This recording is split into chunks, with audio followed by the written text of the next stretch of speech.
പൊതുവിദ്യാഭ്യാസ വകുപ്പിന് കീഴിലുള്ള higher secondary, vocational higher secondary രണ്ടാം വർഷ പരീക്ഷാ നടപടിക്രമങ്ങൾ പൂർത്തിയാക്കി ഇന്ന് ഫലം പ്രഖ്യാപിക്കുക. വിദ്യാർത്ഥി ജീവിതത്തിൻ്റെ വഴിത്തിരിവായി കണക്കാക്കുന്നതും സ്കൂൾ ജീവിതത്തിൻ്റെ അവസാന ഘട്ടവുമാണ് ഹയർ സെക്കൻഡറി വിദ്യാഭ്യാസം. നല്ല നിലവാരമുള്ള വിദ്യാഭ്യാസം നൽകി ഹയർ സെക്കൻഡറി വിദ്യാഭ്യാസത്തിൻ്റെ ഗുണമേന്മയോടെ ഉന്നത വിദ്യാഭ്യാസ രംഗത്ത് കുട്ടികളെ എത്തിച്ച് നാടിനും സമൂഹത്തിനും ഉപയുക്തമാവുന്ന രീതിയിൽ അവരെ വാർത്തെടുക്കുക എന്നത് നമ്മുടെ കർത്തവ്യമാണ്. അതിനുള്ള പരിശ്രമം എല്ലാ ഭാഗത്തു നിന്നും ഉണ്ടായിട്ടായിരിക്കും. സാധാരണ നിലവിലുള്ള അധ്യയനം നന്നായി നടന്ന വർഷമാണ് 2023-24. ഇന്ന് ഫലം പ്രസിദ്ധീകരിക്കുന്ന കുട്ടികളുടെ ഒന്നാം വർഷ പരീക്ഷകൾ 2023 മാർച്ച് മാസം 10 മുതൽ മാർച്ച് 30 വരെ തീയതികളിലായി നടത്തുകയുണ്ടായി. തുടർന്ന് ജൂൺ മാസം 1 സാധാരണ രീതിയിലുള്ള അധ്യയനം ആരംഭിച്ചു.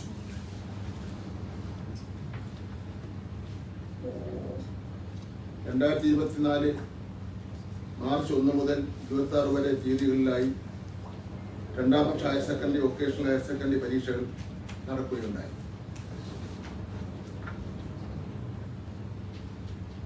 ഹയർ സെക്കൻഡറിയിൽ കേരളത്തിനകത്തും പുറത്തുമായി 2024-ൽ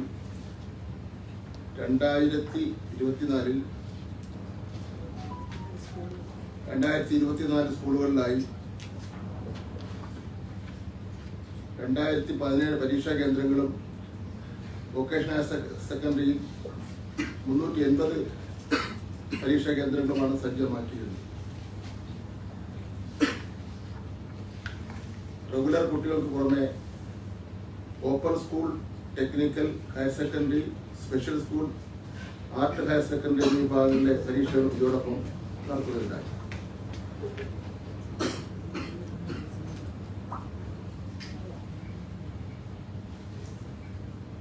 ഹയർ സെക്കൻഡറിക്ക് 77 മൂല്യ നിർണയ ക്യാമ്പുകളും വൊക്കേഷണൽ ഹയർ സെക്കൻഡറിക്ക് 8 മൂല്യനിർണയ ക്യാമ്പുകളും സജ്ജീകരിച്ചിരുന്നു.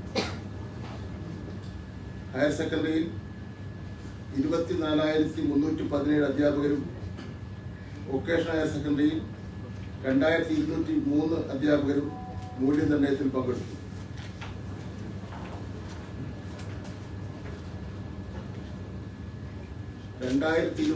ഏപ്രിൽ 3 മുതൽ 24 വരെ തീയതികളിലായി രണ്ടാം വർഷ മൂല്യനിർണയം പൂർത്തിയാക്കി. മൂല്യനിർണയത്തോടൊപ്പം ടാബ്ലേഷൻ ജോലികളും പൂർത്തിയാക്കി.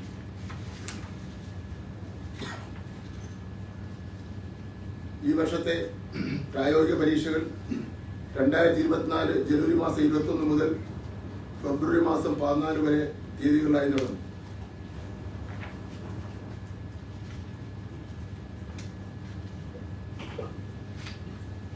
പരീക്ഷകൾ ഏറ്റവും വിജയകരമായി പൂർത്തീകരിക്കുവാനും പരീക്ഷാഫലം വളരെ നേരത്തെ പ്രസിദ്ധീകരിക്കുവാനും പരീക്ഷാ ബോർഡ് ചെയർമാനോടൊപ്പം പ്രവർത്തിച്ച പരീക്ഷാ സെക്രട്ടറിമാർ, RDDമാർ, ADമാർ, സിസ്റ്റം മാനേജർ, അധ്യാപകർ, മൂല്യനിർണയ ക്യാമ്പിന് നേതൃത്വം നൽകിയവർ, സാങ്കേതിക സഹായം നൽകിയ NIC അധികൃതർ, പരീക്ഷാ വിഭാഗം ജീവനക്കാർ എന്നിവരെ ഈ അവസരത്തിൽ അഭിനന്ദിക്കുന്നു. പരീക്ഷയിൽ വിജയം കൈവരിച്ച എല്ലാ വിദ്യാർത്ഥികളെയും അനുമോദനം നേരുന്നു. സാങ്കേതിക കാരണങ്ങളാൽ ഏതെങ്കിലും വിഷയത്തിൽ പരാജയപ്പെട്ടു പോയ വിദ്യാർത്ഥികൾക്കും അവർക്ക് നിരാശ വേണ്ട. അവർക്ക് അടുത്ത പ്രാവശ്യം പരീക്ഷ എഴുതി പാസ്സാകാൻ കഴിയുന്നതാണ്.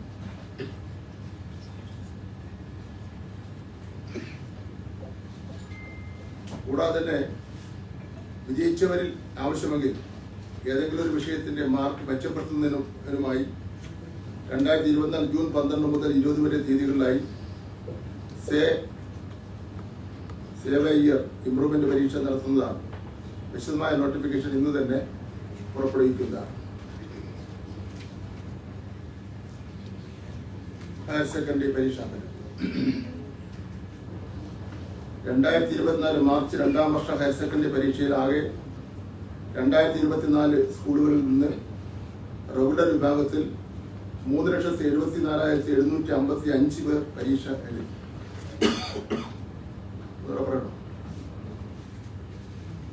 3,74,755.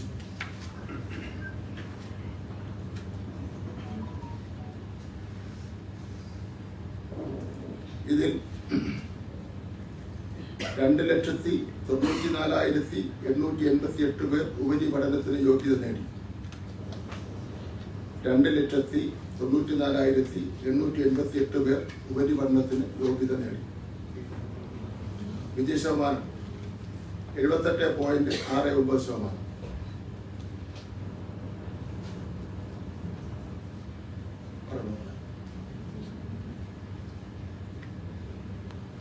മുൻവർഷം ഇത് 82.95% ആയിരുന്നു. കഴിഞ്ഞ വർഷം ഇത് 82.95% ആയിരുന്നു. കഴിഞ്ഞ വർഷവും ഈ വർഷവും തമ്മിലുള്ള വ്യത്യാസം എന്ന് പറയുന്നത് 4.26%. 4.26% കുറവാണ്. മനസ്സിലായിട്ടാണ് റിസൾട്ട് വിശദമായി പറഞ്ഞാൽ റെഗുലർ സ്കൂൾ പോയി ആകെ കുട്ടികൾ 3,74,755. ആൺകുട്ടികൾ 1,81,466. പെൺകുട്ടികൾ 1,93,289. റെഗുലർ സ്കൂൾ ഗോയിങ് കോമ്പിനേഷന്റെ അടിസ്ഥാനത്തിൽ സയൻസ് ഗ്രൂപ്പ് പരീക്ഷ എഴുതിയവരുടെ എണ്ണം 1,89,411. അതിൽ ഉപരിപഠനത്തിന് യോഗ്യത നേടിയവർ 1,60,690. 1,60,696. വിജയ ശതമാനം 84.84.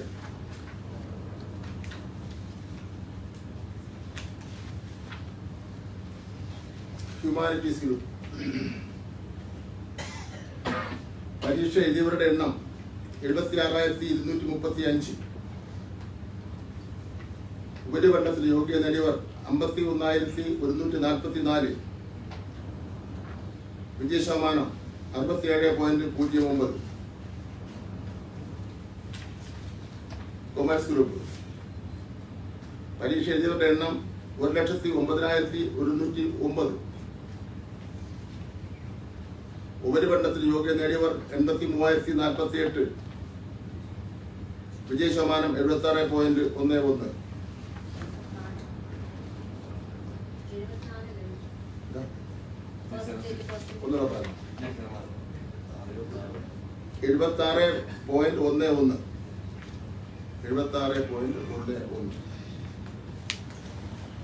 റെഗുലർ സ്കൂൾ പോയി സ്കൂൾ വിഭാഗം അനുസരിച്ച് സർക്കാർ സ്കൂൾ പരീക്ഷ എഴുതിയവരുടെ എണ്ണം 1,63,920. ഉപരിപഠനത്തിന് യോഗ്യത നേടിയവർ 1,23,046. വിജയ ശതമാനം 75.06.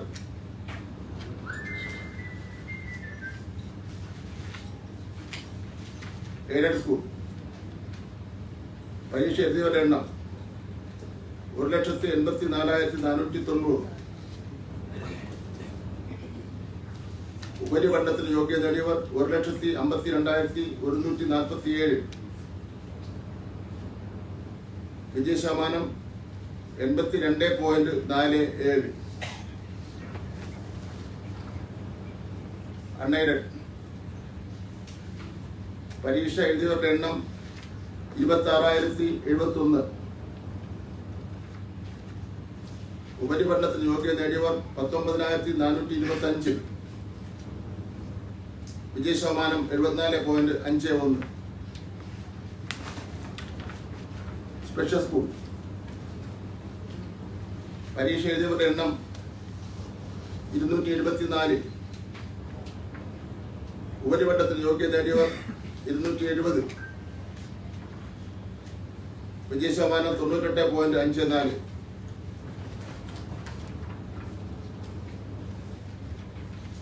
എല്ലാ വിഷയങ്ങൾക്കും A+ നേടിയ റെഗുലർ ഹയർ സെക്കൻഡറി വിദ്യാർത്ഥികളെ സംബന്ധിച്ച്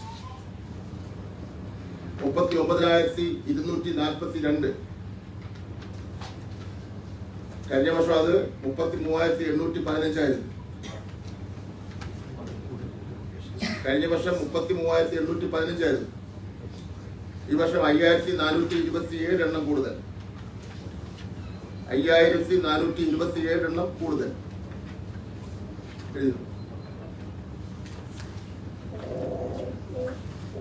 ടെക്നിക്കൽ ഹയർ സെക്കൻഡറി സ്കൂൾ ആകെ കുട്ടികൾ 1,494. ആൺകുട്ടികൾ 1,121. പെൺകുട്ടികൾ 373. ഉപരിപഠനത്തിന് യോഗ്യത നേടിയവർ 1,046. വിജയ ശതമാനം 70.01. എല്ലാ വിഷയങ്ങൾക്കും A+ നേടിയ വിദ്യാർത്ഥികളുടെ എണ്ണം 73.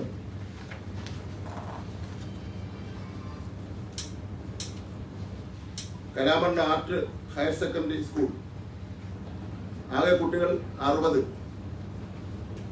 ആൺകുട്ടികൾ 30, പെൺകുട്ടികൾ 30. ഉപരിപഠനത്തിൽ യോഗ്യരായ കുട്ടികളുടെ എണ്ണം 60. വിജയ ശതമാനം 100. എല്ലാ വിഷയങ്ങൾക്കും A+ നേടിയ വിദ്യാർത്ഥികളുടെ എണ്ണം 4. സ്കോർ കേരള ആകെ കുട്ടികൾ 36,077.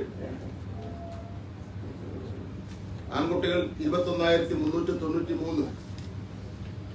പെൺകുട്ടികൾ 14,684. ഉപരിപഠനത്തിൽ യോഗ്യത നേടിയവർ 14,652. വിജയ ശതമാനം 40.61. എല്ലാ വിഷയങ്ങൾക്കും A+ നേടിയ വിദ്യാർത്ഥികളുടെ എണ്ണം 567. പ്രൈവറ്റ് കമ്പാർട്ട്മെന്റ് ആകെ കുട്ടികൾ 16,941. ആൺകുട്ടികൾ 11,214. പെൺകുട്ടികൾ 5,727. ഉപരിപഠനത്തിന് യോഗ്യത നേടിയവർ 3,011. വിജയ ശതമാനം 17.77. എല്ലാ വിഭാഗങ്ങളുമായി പരീക്ഷ എഴുതിയവർ 4,29,327. ആൺകുട്ടികൾ 2,15,224. പെൺകുട്ടികൾ 2,14,103. ഞാൻ ആദ്യം പറഞ്ഞതാണ്.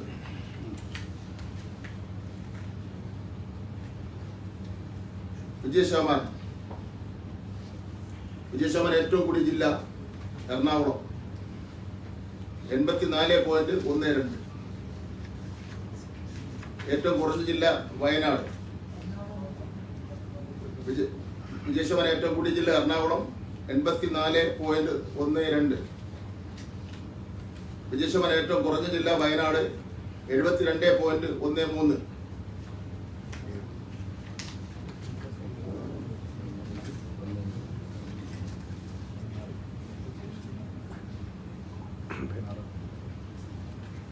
നൂറ് ശതമാനം വിജയം കരസ്ഥമാക്കിയ സ്കൂളുകളുടെ എണ്ണം 63.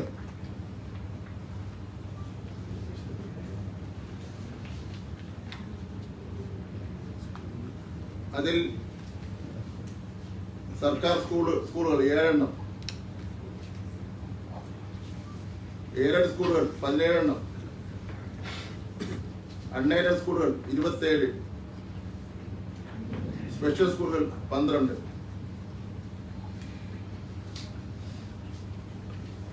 ഇതിൽ സർക്കാർ സ്കൂളുകളുടെ എണ്ണം 7 നിൽക്കുക. അതൊരു പരിശോധന ആവശ്യമാണ്. ഇതിനെ സംബന്ധിച്ചിടത്തോളം ഒരു പ്രാഥമിക പരിശോധന നടത്തി അതിന്റെ റിപ്പോർട്ട് നൽകുന്നതിന് വേണ്ടി 2 ആഴ്ചയ്ക്ക് അതിന്റെ റിപ്പോർട്ട് നൽകുന്നതിന് വേണ്ടി വിദ്യാഭ്യാസ ഡയറക്ടറെ ചുമതലപ്പെടുത്തി.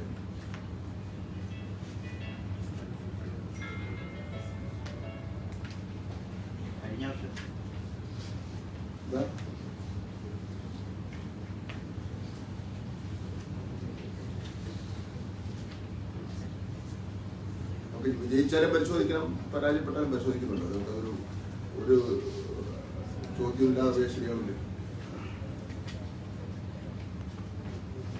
ഏറ്റവും കൂടുതൽ വിദ്യാർത്ഥികൾ പരീക്ഷ എഴുതിയ ജില്ല 61,213 മലപ്പുറം.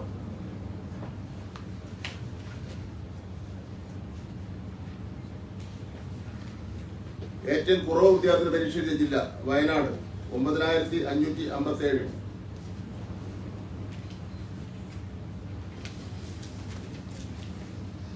മുൻപ് സ്കോർ അതായത് 1200 നേടിയവർ 105.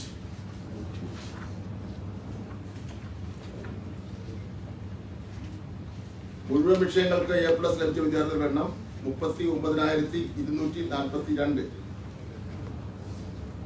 അതിൽ പെൺകുട്ടികൾ 29,718, ആൺകുട്ടികൾ 9,524.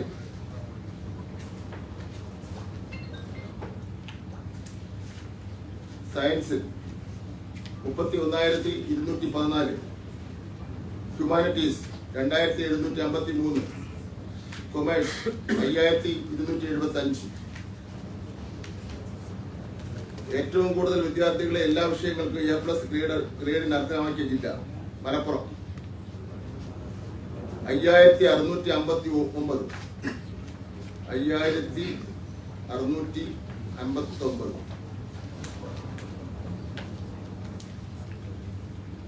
ഏറ്റവും കൂടുതൽ വിദ്യാർത്ഥികളെ പരീക്ഷയ്ക്ക് സജ്ജമാക്കിയ സ്കൂൾ സെന്റ് മേരീസ് HSS പട്ടം തിരുവനന്തപുരം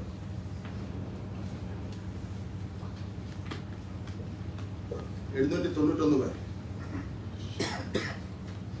വിജയ ശതമാനം അവിടെ 84.83. ഏറ്റവും കൂടുതൽ വിദ്യാർത്ഥികളെ പരീക്ഷയ്ക്ക് സജ്ജമാക്കിയ സർക്കാർ സ്കൂൾ രാജാസ് GHSS കോട്ടയ്ക്കൽ മലപ്പുറം 707. വിജയ ശതമാനം 89.39.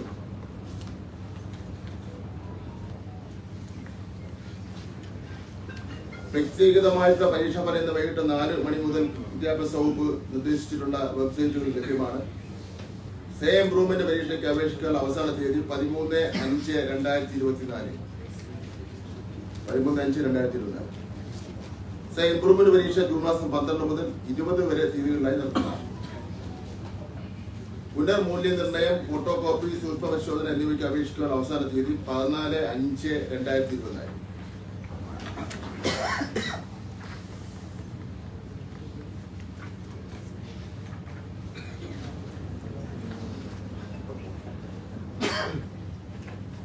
വൊക്കേഷണൽ ഹയർ സെക്കൻഡറി വൊക്കേഷണൽ കോഴ്സുകളുടെ പ്രായോഗിക പരീക്ഷ സ്കിൽ അസസ്മെന്റ് ദേശീയ നൈപുണ്യ വികസന കോർപ്പറേഷൻ NSDC കീഴിലുള്ള സെക്ടറൽ സ്കിൽ കൗൺസിലുകൾ നിയോഗിക്കുന്ന അസസർമാരാണ് നടത്തുന്നത്. മറ്റു വിഷയങ്ങളുടെ പരീക്ഷകൾ ഹയർ സെക്കൻഡറി പരീക്ഷാ ബോർഡ് നടത്തുകയും സർട്ടിഫിക്കറ്റുകൾ നൽകുകയും ചെയ്തു. VHSC വിഭാഗത്തിൽ ഈ വർഷം 47 സ്കിൽ കോഴ്സുകളിലാണ് പരിശീലനം നൽകിയത്. പരീക്ഷ എഴുതിയ വിദ്യാർത്ഥികളുടെ എണ്ണം 27,586. ഉപരിപഠനത്തിന് യോഗ്യത നേടിയവർ 19,702.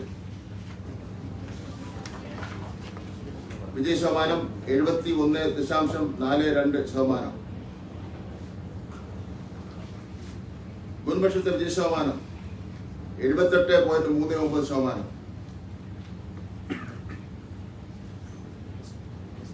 വിജയ ശതമാനത്തിലെ വ്യത്യാസം 6.97%.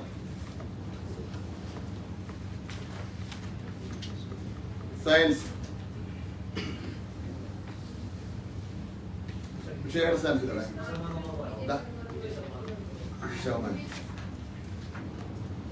വിജയ ശതമാനം 71.42%. 71.42. വിജയ ശതമാനം വിഷയാടിസ്ഥാനത്തിൽ സയൻസ് 70.13%. ഹ്യൂമാനിറ്റീസ് 71.58%. കോമേഴ്സ് 76.48%. പരീക്ഷ എഴുതിയ ആൺകുട്ടികൾ 17,011 പരീക്ഷ എഴുതിയ പെൺകുട്ടികൾ 11,575. ആൺകുട്ടികളുടെ വിജയശതമാനം 63.96%. പെൺകുട്ടികളുടെ വിജയം 83.41%. ഏറ്റവും കൂടുതൽ വിജയശതമാനം നേടിയ ജില്ല വയനാട്. വയനാട് ജില്ലയിലെ പരീക്ഷ എഴുതിയ വിദ്യാർത്ഥികളിൽ 771 പേർ പേരാണ്. വിജയശതമാനം 85.21. ഏറ്റവും കുറവ് വിജയശതമാനം നേടിയ ജില്ല കാസർഗോഡ്. കാസർഗോഡ് ജില്ലയിൽ പരീക്ഷ എഴുതിയ വിദ്യാർത്ഥികൾ 1225. വിജയശതമാനം 61.31%. 100% വിജയം നേടിയ സ്കൂളുകൾ ആകെ 12 എണ്ണം. 100% വിജയം നേടിയ സർക്കാർ സ്കൂളുകൾ 8 എണ്ണം. 100% വിജയം നേടിയ എയ്ഡഡ് സ്കൂളുകൾ 4 എണ്ണം. എല്ലാ വിഷയങ്ങൾക്കും A+ നേടിയ വിദ്യാർത്ഥികളുടെ എണ്ണം 251. മുൻവർഷം എല്ലാ വിഷയങ്ങൾക്കും A+ നേടിയ വിദ്യാർത്ഥികളുടെ എണ്ണം 383 ആയിരുന്നു. ഏറ്റവും കൂടുതൽ A+ നേടിയ school Rahmania VHSS for handicapped 15 എണ്ണം.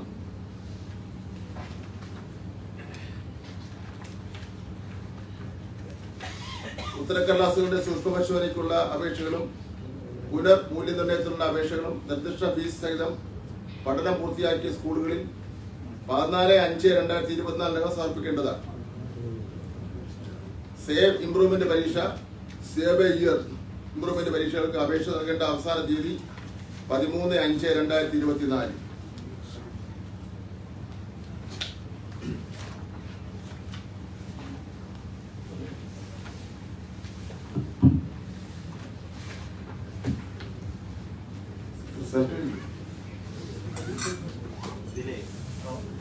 നമുക്ക് ഈ റെഗുലറും പ്രൈവറ്റും ചേർത്താൽ ടോട്ടൽ വിജയ ശതമാനം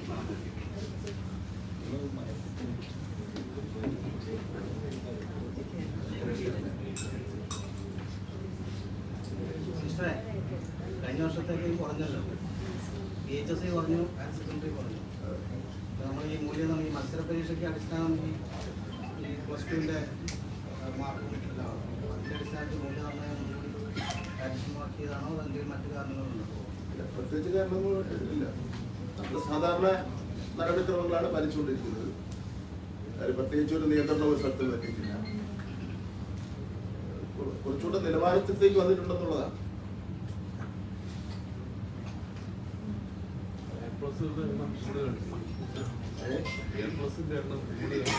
ആണോ?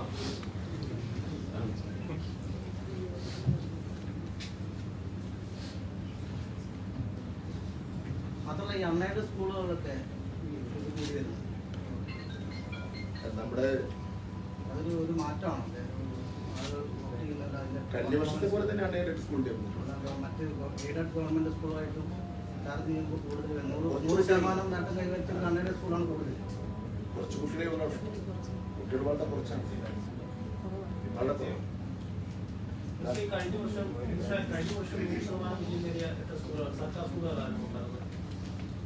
അത് നിയമസഭ പോലെ പരിശോധിച്ചിട്ട് പറയാൻ പറ്റും.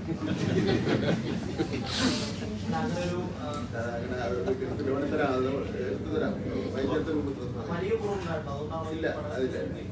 അതിൻ്റെ അടുത്തരാ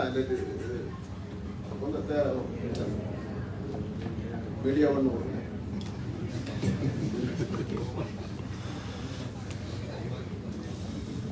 കഴിഞ്ഞ വർഷം ഹയർ സെക്കൻഡറി മൂല്യനിർണ്ണയം നടത്തിയ അധ്യാപകർക്ക് മുഴുവൻ റെമുനറേഷൻ കൊടുക്കാൻ കഴിഞ്ഞില്ലെന്ന പരാതി. ശരി തന്നെയാണ്. നമ്മുടെ സാധാരണ മൂല്യദണ്ഡത്തിന് കുറച്ച് കാലതാമസം വരാറുണ്ട്, ഉച്ചഭക്ഷണത്തിന് കുറച്ച് കാലതാമസം വരാറുണ്ട്. പക്ഷെ അനന്തമായിട്ടുള്ള കടമല്ല, താൽക്കാലിക കടമാണ് കൊടുത്തു വരും.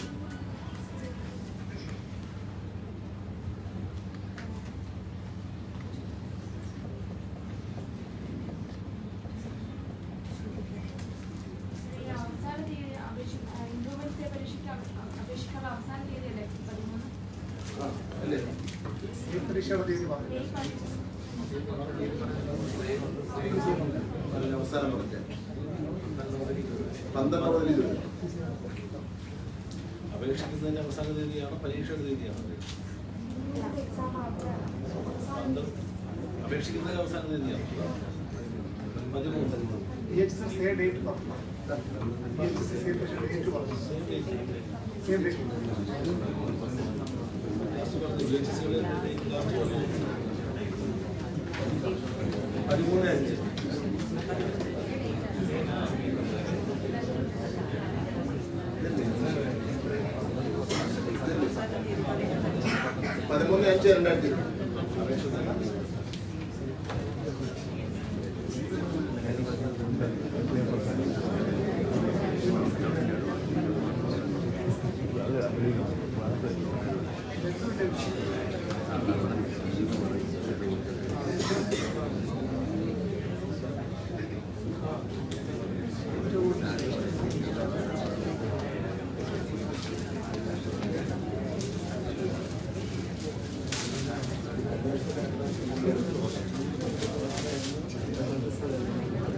കഴിഞ്ഞ വർഷത്തെക്കാൾ ഏതാണ്ട് 15-16 ദിവസം മുമ്പാണ് എടുത്തത്.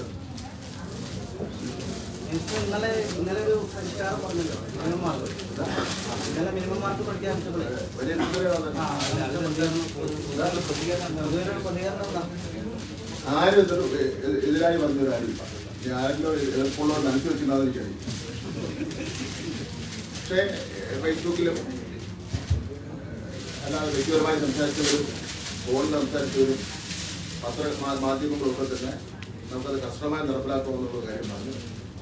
SCRT-ക്കാരോട് അതിനുള്ള കോൺക്ലേവ് നടത്തുന്നതിന് വേണ്ടിയുള്ള നടപടിക്രമങ്ങൾ ആരംഭിക്കാനും നിർദ്ദേശിച്ചിട്ടുണ്ട്. നമുക്ക് എല്ലാവരോടും പരിശ്രമിച്ചാൽ നന്നായി കൊണ്ടുവരാൻ വേണ്ടി പറ്റും.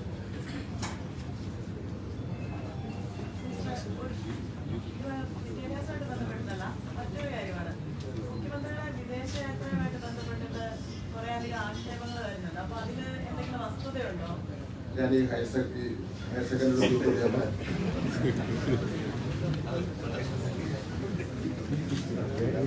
കാണാൻ പറ്റില്ല.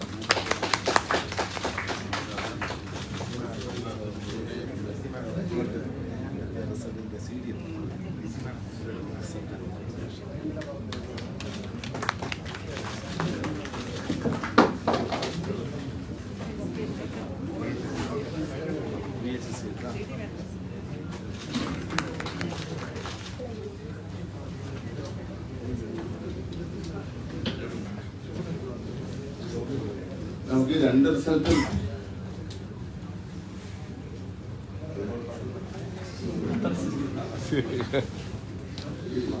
പൊതുവിദ്യാഭ്യാസ വകുപ്പിനെ സംബന്ധിച്ചിടത്തോളം 3 പരീക്ഷാ ഫലങ്ങളാണ് പ്രസിദ്ധീകരിച്ചത്. SSLC, higher secondary, vocational higher secondary. ഈ 3 പരീക്ഷയും കൃത്യസമയത്ത് നടത്തുന്നതിന് വേണ്ടിയും പരീക്ഷാഫലം പ്രസിദ്ധീകരിക്കുന്നതിന് വേണ്ടിയും സഹകരിച്ച എല്ലാവരെയും ഞാൻ എൻ്റെ അവതരിപ്പിച്ചപ്പോൾ തന്നെ സൂചിപ്പിച്ചു. എനിക്കാകെ പറയാനുള്ളത്, നമുക്ക് ഈ രംഗത്ത്, പൊതുവിദ്യാഭ്യാസ രംഗത്ത് കുട്ടികളുടെ നിലവാരം മെച്ചപ്പെടുന്നതിന് വേണ്ടിയുള്ള പദ്ധതികളാണ് ആസൂത്രണം ചെയ്യുന്നത്. ദേശീയ പരീക്ഷകളിലും മറ്റ് സാർവദേശീയ പരീക്ഷകളിലും തന്നെ ഒരു കാരണവശാലും അവർ പിന്തുണാൻ വേണ്ടി പാടില്ല.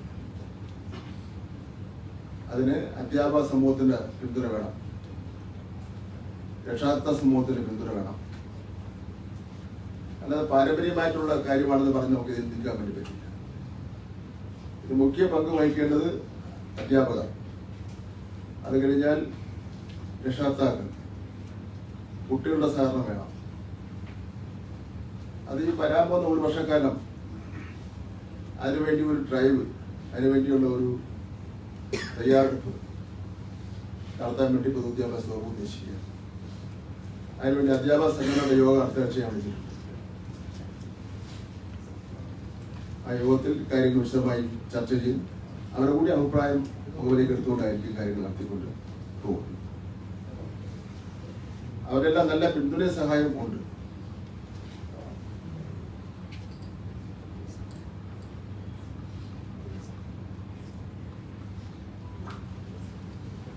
പറഞ്ഞതിനനുസരിച്ചിട്ട് ഈ സേ പരീക്ഷയ്ക്ക് സെക്കൻഡ് സാറ്റർഡേ സൺഡേ അങ്ങനെ 2 ദിവസങ്ങളിലായിരിക്കും അപേക്ഷിക്കാനുള്ളത്. അത് ബുദ്ധിമുട്ടുണ്ടാക്കില്ല കുട്ടികൾക്ക്. ഉണ്ടെങ്കിൽ അത് മാറ്റാം, പ്രശ്നം മാറ്റാൻ കഴിയും. ഒന്ന് വേണ്ട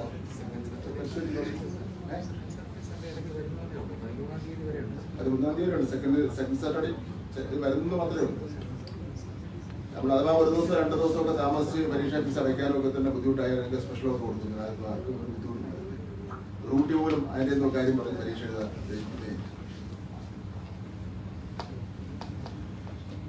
ഈ അടിസ്ഥാന വിദ്യാഭ്യാസം ഏറെക്കുറെ +2 ആയി കഴിഞ്ഞിട്ടുണ്ട്. അപ്പോൾ ഇപ്പോഴും ഈ SLC പരീക്ഷയ്ക്കാണ് കൂടുതൽ പ്രാമുഖ്യം. കാരണം SLC പരീക്ഷയുടെ ചോദ്യപേപ്പർ ട്രഷറിയിലല്ലാതെ വേറെ സൂക്ഷിക്കില്ല. പക്ഷേ ഹയർ സെക്കൻഡറി ചോദ്യപേപ്പർ എല്ലാം സ്കൂളിൽ സൂക്ഷിച്ചാൽ മതി എന്നുള്ളൊരു ആറ്റിറ്റ്യൂഡ്. അത് നമുക്കിനി ട്രസ്റ്റിയിലത്തേക്ക് എന്നുള്ള അല്ലെങ്കിൽ അതേപോലെ സുരക്ഷിതമായിട്ടുള്ള സ്ഥലത്തേക്ക് എന്നുള്ള നിലയിലുള്ള കാര്യങ്ങൾ ആലോചിച്ചുകൊണ്ടിരിക്കുക. ഒരു പല പരിമിതികളുണ്ടെന്നുള്ള വിവരം നിങ്ങൾക്ക് ഇതിനെ അറിയാം. ഒരുപാട് പരിമിതികളുണ്ട്. പരിമിതിക്കുള്ളിൽ നിന്നുകൊണ്ടാണ് ഈ കാര്യങ്ങൾ ചെയ്യേണ്ടത്. കാരണം മാധ്യമങ്ങളെ സംബന്ധിച്ചിടത്തോളം എന്തെങ്കിലും ചോദ്യപേപ്പറിന് കുഴപ്പം പറ്റുന്നതെന്ന് അന്വേഷിക്കുമല്ലോ. അത് അവരുടെ ഉത്തരവാദിത്തപ്പെട്ട കാര്യമാണ്. ഞങ്ങളെ സംബന്ധിച്ചിടത്തോളം കുട്ടികളെക്കാൾ ടെൻഷൻ ഞങ്ങൾക്കാണ് പരീക്ഷ തീരുന്നവരെ. ഏതെങ്കിലും ചോദ്യപേപ്പർ പോകുന്നുണ്ടോ ഇല്ല എന്നുള്ളതൊക്കെ സംബന്ധിച്ചിടത്തോളം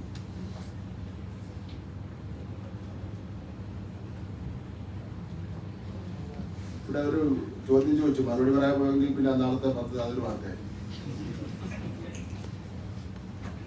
ഈ മുഖ്യമന്ത്രിയുടെ വിദേശ യാത്ര സംബന്ധിച്ച് ഉള്ള ആക്ഷേപവും വൈകുന്നേരമുള്ള ചർച്ചയാണല്ലോ ഇപ്പോൾ മുഖ്യമായി നടക്കുന്ന കാര്യങ്ങൾ. ഇതില് രാഷ്ട്രീയ രംഗത്തും അതുപോലെ തന്നെ ഉത്തരവാദിത്തങ്ങൾ വഹിക്കുന്നവരൊക്കെ തന്നെ വ്യക്തിപരമായ ആവശ്യങ്ങൾക്ക് വേണ്ടി കുടുംബസമേതം വിദേശത്ത് പോകാറുണ്ട്. അവരുടെ സ്വന്തം ചിലവ്. മാധ്യമപ്രവർത്തകർ പോകാറുണ്ട്. അവരുടെ സ്വന്തം ചിലവിൽ വിദേശത്ത് സൗകര്യം പോകാറുണ്ട്. ഇപ്പോൾ ഭാരതയാത്ര കഴിഞ്ഞ ശേഷം ശ്രീ രാഹുൽ ഗാന്ധി ആരോടും പറയാതെ കുറേ ദിവസം വിദേശത്തായി. അതിനെപ്പറ്റി ഒരു ചർച്ചയും ഒരു മാധ്യമങ്ങളും കണ്ടിട്ടില്ല. CPM-കാർക്ക് മാത്രം വിദേശ യാത്ര പിന്നെ സ്വന്തം കാശ് മുടക്കി പോകാൻ പാടില്ല എന്നുള്ള നിലപാട് സ്വീകരിച്ചത് മാധ്യമപ്രവർത്തകർ ആ രീതിയിൽ നിന്ന് മാറണമെന്നുള്ള ഒരു അഭ്യർത്ഥന. ഇപ്പോ 13 ഈ കഴിഞ്ഞ ശ്രീ ഏറ്റവും ശി ഉമ്മൻചാണ്ടിയുടെ ഭരണകാലത്ത് 13ാം കേരള നിയമസഭയിലെ 16ാമത് സമ്മേളനത്തിൽ നക്ഷത്രം ചിഹ്നം ഇടാത്ത ചോദ്യം നമ്പർ 1759 അതില് ശ്രീ കോടിയേരി ബാലകൃഷ്ണന്റെ ചോദ്യത്തിന് മറുപടിയായി അന്നത്തെ മുഖ്യമന്ത്രിയായിരുന്ന ശ്രീ ഉമ്മൻചാണ്ടി അദ്ദേഹത്തിന്റെ കാലഘട്ടത്തിൽ വിദേശയാത്ര പോയ സ്വകാര്യ ആവശ്യങ്ങൾക്ക് വേണ്ടി വിദേശയാത്ര പോയ ആൾക്കാരെ സംബന്ധിച്ചിടത്തോളം മറുപടി രേഖാമൂലം തന്നെ നൽകിയിട്ടുണ്ട്. അതിൽ ചില കാര്യങ്ങൾ ഞാൻ സൂചിപ്പിക്കുകയാണ്. അതൊന്ന് വൈകുന്നേരം ഒരു ചർച്ചയ്ക്ക് വിധേയമാക്കുമെങ്കിൽ നന്നായിരുന്നു. ഞങ്ങൾക്ക് ഇവരെ പോയില്ലെന്ന് ഒരു വിരോധമില്ല. ചോദിച്ചു മനസ്സിലാക്കാൻ വേണ്ടി അത് കൊടിയ കാലം ചോദിച്ചു മാത്രമേ. വ്യക്തിപരമായ ആവശ്യങ്ങൾക്ക് അവർ കാശ് മുടക്കി പോകുന്നതാണ്. ശിവകുമാർ 4 വിദേശ യാത്ര നടത്തി. തിരുവഞ്ചൂർ ദാശൻ അമേരിക്കയിലേക്കുള്ള 3 യാത്രകൾ അടക്കം 11 വിദേശ യാത്ര നടത്തി. രമേശ് ചെന്നിത്തല അമേരിക്കയിലേക്കുള്ള 2 യാത്ര അടക്കം 6 വിദേശ യാത്ര നടത്തി. PK അബ്ദുർബ് UAE-യിലേക്കുള്ള 6 യാത്രകൾ അടക്കം മൊത്തം 8 യാത്രകൾ നടത്തി. PK കുഞ്ഞാലിക്കുട്ടി സാർ 19 വിദേശ യാത്ര നടത്തി. MK മുനീർ 24 വിദേശ യാത്ര നടത്തി. ഷിബു ബേബി ജോൺ 12 വിദേശ യാത്ര നടത്തി. ഞാൻ ശ്രീ രാഹുൽ ഗാന്ധിയുടെ കാര്യം ഞാൻ ഇവിടെ സൂചിപ്പിച്ചു.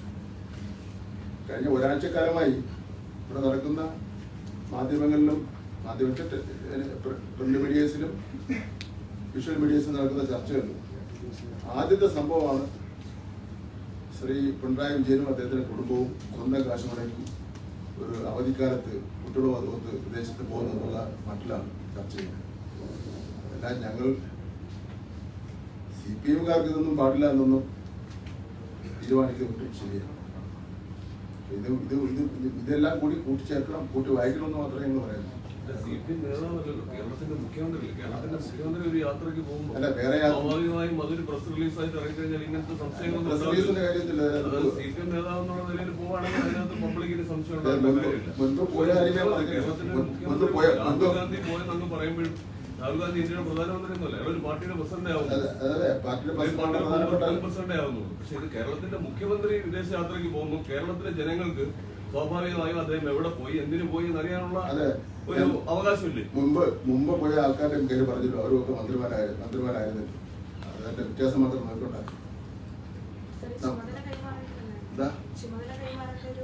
അത് മുമ്പ് പിന്നെ ചികിത്സയ്ക്ക് പോയപ്പോഴും മന്ത്രിമാർ പോകുമ്പോഴും ഒക്കെ ഇപ്പോഴത്തെ അത്യന്താധുനിക ശാസ്ത്ര സാങ്കേതിക വിദ്യ ഉള്ളപ്പോൾ എല്ലാ കാര്യങ്ങളും ഫയലൊക്കെ ക്ലോസ് ചെയ്യാം, ചുമതല കൈമാറേണ്ട ആവശ്യമില്ല.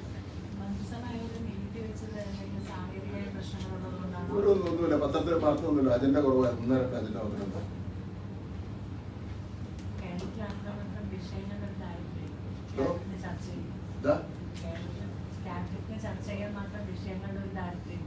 അല്ല, താല്പര്യമില്ല. ഒരാഴ്ച ഒരിക്കൽ കൂടെ ഇല്ലേ, അപ്പൊ എല്ലാ ഇത്രയും ഫയൽ ഒന്നും ചെയ്യും. ചില ആഴ്ചകൾ കുറവായിരിക്കും, ഈ ആഴ്ച കുറഞ്ഞു പോയി. ഇപ്പൊ കൂട്ടണമെങ്കിൽ ഈ സ്പോൺസർ ആയി എന്നാണ് പ്രതിപക്ഷം ഉയർത്തുന്ന ചോദ്യം. മാധ്യമങ്ങളല്ല, പ്രതിപക്ഷം ചോദിക്കുന്നത് ആരുടെ സ്പോൺസർഷിപ്പ്? എന്തിനാ അങ്ങനെ ചോദിക്കുന്നതിന് അതിലൊരു പിന്നെ ശരിയായ രീതി ഇല്ലല്ലോ. ഒരു കുടുംബസമേതം നിങ്ങൾ കുടുംബസമേതം പോകുമ്പോ പിന്നെ അത് നിങ്ങളുടെ സ്പോൺസർ ആണെന്ന് ഞാൻ ചോദിക്കേണ്ട കാര്യം തോന്നുന്നു. മുഖ്യമന്ത്രിക്ക് അതിനുള്ള ആസ്തി ഉണ്ടോ എന്നാണ് ചോദിക്കുന്നത്. അതിനുള്ള ആസ്തിയൊക്കെ ഉണ്ട് മുഖ്യമന്ത്രി, ഒരു സംശയം വേണ്ട. അതല്ല, ഖജനാവിൽ നിന്നാണെങ്കിൽ അത് പറയാം.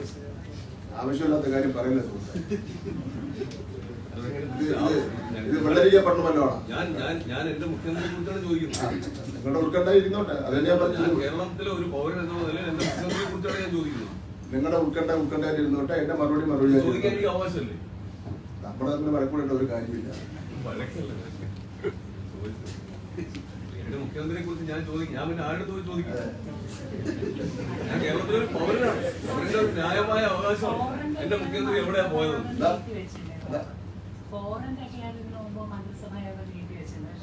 അജണ്ട എന്ന് വെച്ചാൽ അങ്ങനെ അജണ്ട ഒട്ടുമയില്ല എന്നല്ല പറഞ്ഞത്. അങ്ങനെ ഒരു ക്യാബിനറ്റ് മീറ്റിംഗ് ചർച്ച ചെയ്യാൻ വേണ്ടിയുള്ള അത്രയും മാത്രം അജണ്ടയില്ല.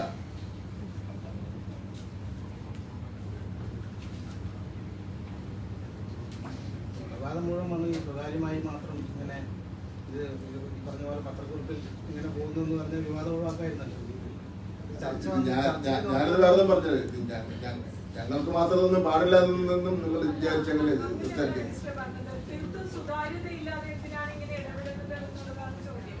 ഞാൻ നേരത്തെ പറഞ്ഞ ഒരു കാര്യം അതിനെപ്പറ്റൊന്നും മിണ്ടിയില്ല. അതിലേക്ക് പോണം. അവരാണ് കേരളത്തിന്റെ മുഖ്യമന്ത്രിയായിരുന്നില്ല, അവര് കേരളത്തിലെ മന്ത്രിമാരായിരുന്നു.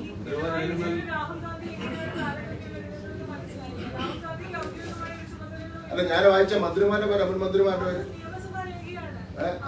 അല്ല, അതിനെ സംബന്ധിച്ചത് നിങ്ങൾ ചർച്ച ചെയ്യുന്നില്ലല്ലോ. പിന്നെ നിങ്ങൾ വിളിച്ചു ചോദിച്ചാൽ ചോദിച്ചില്ലെന്ന് എനിക്കറിയില്ല. അവിടെ ആരാണ് പോകട്ടെന്ന് എനിക്കറിയില്ല.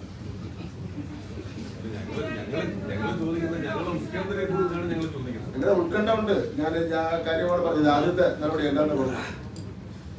പിന്നെ നമ്മുടെ ഹയർ സെക്കൻഡറിയിലേക്ക് വരാം. എല്ലാ കാര്യങ്ങളും തന്നെ രാജ്ഭവൻ അറിയിക്കേണ്ട കാര്യമില്ല. ഗവൺമെന്റ് എല്ലാ കാര്യങ്ങളും പിന്നെ ഗവൺമെന്റ് അറിയിച്ചിട്ടാണ് അന്വേഷിച്ചുകൊണ്ടിരിക്കുന്നത്. ഗവൺമെന്റ് എല്ലാ കാര്യങ്ങളും കീഴ്വഴിക്കണം ലംഘിച്ചല്ലേ ഇരിക്കുന്നത്. ഞാൻ എല്ലാ കാര്യങ്ങളും ഗവൺമെന്റ് അറിയിക്കണമെന്ന് ഒരു മരത്തിൽ എഴുതി വെച്ചിട്ടുണ്ട്. കേരളത്തിന് പുറത്തുള്ള യാത്രയുടെ വിവരം പൊതുഭരണ വകുപ്പ് പുറത്തുവിട്ടു. അപ്പൊ വിശദാംശങ്ങൾ രാജ്ഭവൻ സർക്കാരിന് കൈമാറി എന്നാണ് രാജ്ഭവൻ അന്ന് നൽകിയ വിശദീകരണം. അതിന്റെ തീയതി, എവിടെ പോയി, എന്ന് തിരിച്ചു വന്നു എന്നുള്ള മുഴുവൻ വിശദാംശങ്ങളും അന്ന് പൊതുഭരണ വകുപ്പ് പുറത്തുവിട്ടു. എനിക്കറിയില്ല അതിനെ സംബന്ധിച്ച്.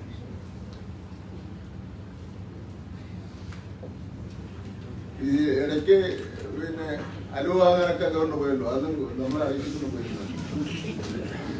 അതൊന്നും പിന്നെ പൊതുഭരണ വകുപ്പ് പുറത്തു വിട്ടിട്ടൊന്നുമില്ല. ഏതാ ലൈവ് കണ്ടതാ എല്ലാവരും.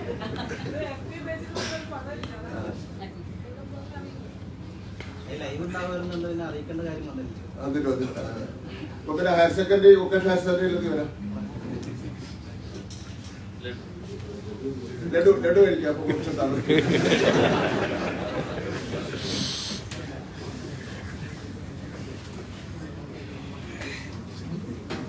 അതിന് കഴിക്കാൻ പാടില്ല.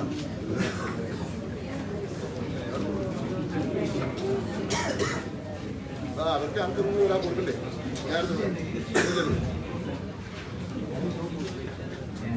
ആരാ പറഞ്ഞ മണിയണ്ണ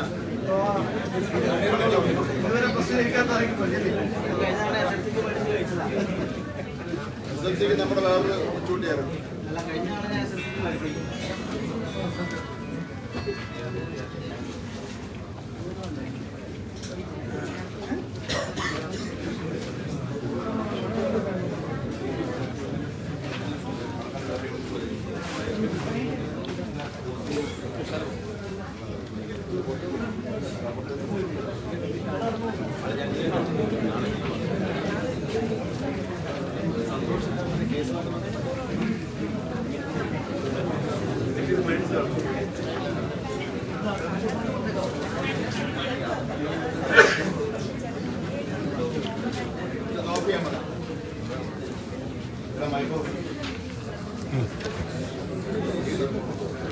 അമ്മ കൊള്ളാം.